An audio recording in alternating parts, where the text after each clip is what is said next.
Part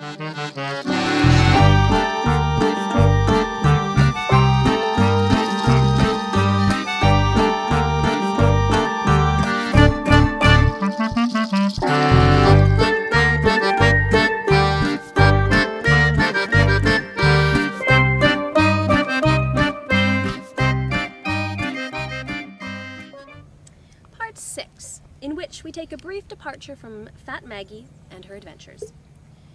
This was how it was, this was how it went. For years, the name Fat Maggie sent delicious shivers down the spines of all who spent their days sailing the briny seas.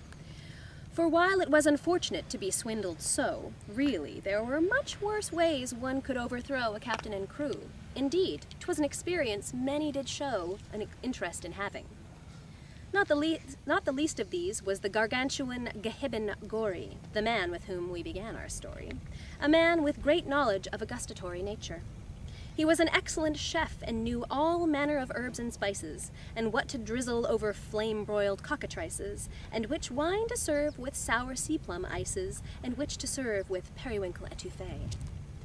Indeed, his treasure trove contained no doubloons, no rubies or diamonds. There just wasn't room amongst the ingredients and seasonings that were bestrewn about his ship. When the tales of Fat Maggie first touched his ears, Captain Gehiben Gori did laugh into tears, convinced as he was they could not be sincere, for how could a mere meal have such an impact? But the tales did not stop, and indeed allies he did trust were beset and bewitched by Fat Maggie's pie crust, and recounted their losses with admiring disgust to the amazed Gehiben Gori. But Gehiben himself escaped her detection, well known as he was for his strange predilection for edible treasures, not the more coveted collection of fine jewels and gold. He simply went undiscussed in most pirating circles. Now, this was a situation that sat increasingly less well with Gehiben Gori. He came to feel he must meet this mademoiselle and taste for himself her goulash of gazelle, which apparently she paired with a fine muscatel of her own making. For he had a suspicion that here was a lass who might have a pleasingly well-padded ass, who might understand the immense import of lemongrass and fresh leaves of the kaffir lime. And perhaps, just perhaps, she would be the one to conceive of the delights of sunfish bourguignon and speak long on the subject of sea butter bonbons. In short, she might be his perfect and long-sought companion.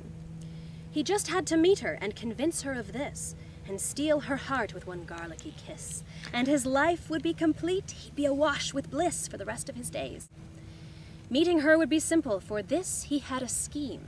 He'd lay in a supply of a spice that gourmands only dream of running across once in their lives, a treasure supreme and beyond the understanding of any but the most well-learned foodie.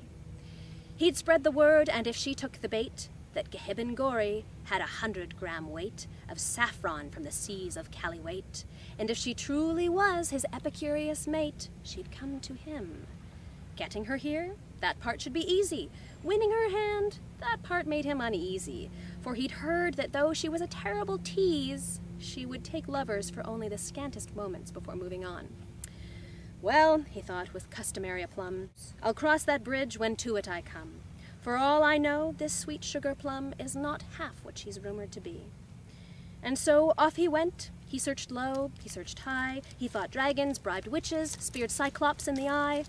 And when the thought came, as oft it did, why, oh why am I doing this? He thought, he did to himself reply, she might be my heart's true friend and ally.